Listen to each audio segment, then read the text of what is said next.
अफगान तालिबान ऐं फितनल ख़वारिज ख़िलाफ़ पाक फ़ौज जूं ऑपरेशन ग़ज़्बुल हक़ तहत कार्रवाई जारी। सिक्योरिटी फोर्सिस मूजिबि पाक फ़ौज शवाल में ॾखण वज़ीरिस्तान सां लाॻापियल अफगान तालिबान जी पोस्ट ते निशानो बणायो।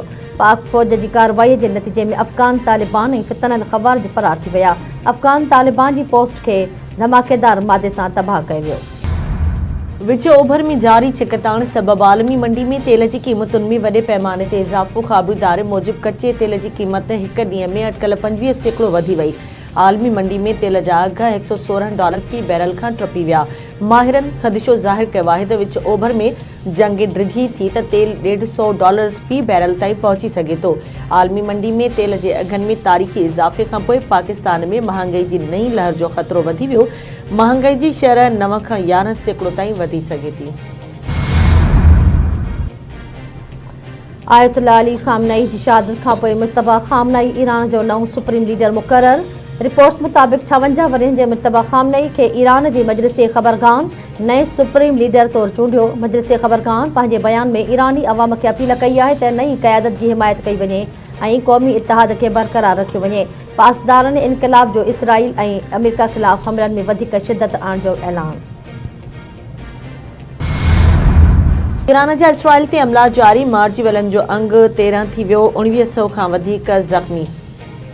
मुख़्तलिफ़ इस्पतालुनि में इलाज हेठि ज़ख़्मियुनि मां केतिरनि जी हालत ॻणती जोगी ॿुधाए पई वञे। ॾखण लेबनान में लेबनानी मुज़ाहिमती तंज़ीम हिज़्बुल्लाह जे हमले में 2 इसराइली फ़ौजी मारिजी विया। अमेरिका ईरान सां जंग में पंहिंजे 7 फ़ौजियुनि जे मारिजण जी तस्दीक़ करे छॾी।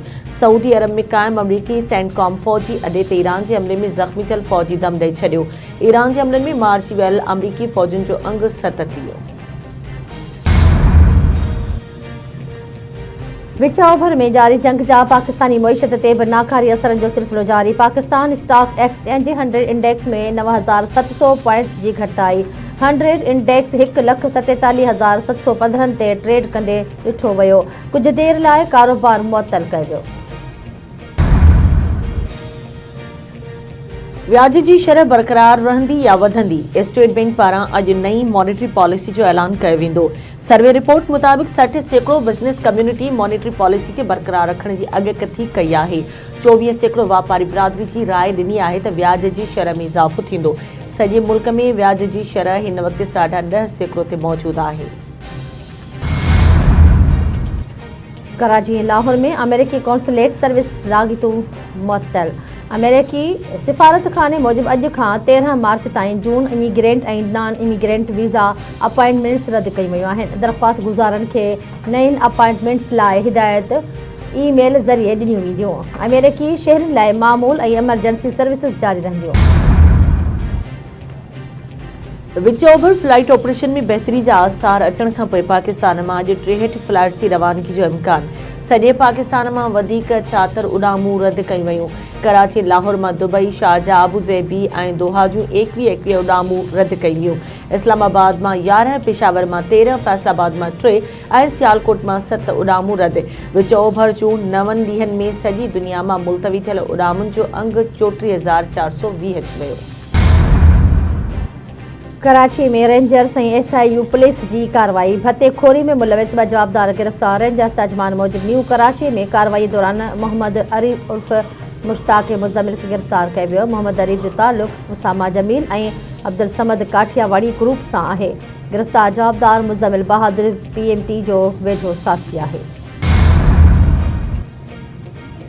बांदी भरिसां गोली लॻण सबबि औरत क़तल। ॻोठ करीम बख़्श डाहिरी में पिस्टल जी गोली लॻण सबबि अज़ीमा डाहिरी मारिजी वई। मक़तूला औरत जे वारसनि मौक़िफ़ ॾियण खां इनकार करे छॾियो। पुलिस पारां वाक़िए जी जांच जारी।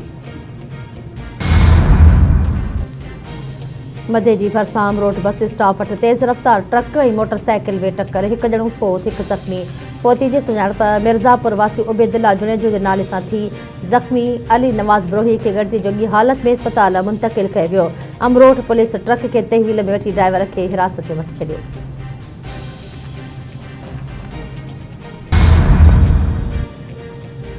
ऐं डोकरी भरिसां बगे ॻोठ वटि मुसाफ़िर वेन ऐं ट्रैक्टर में टक्कर। 7 ॼणा ज़ख़्मी। सादी मुसाणी खां लाड़काणी वेंदड़ मुसाफ़िर वेन सां ट्रैक्टर जो टक्कर थी पियो।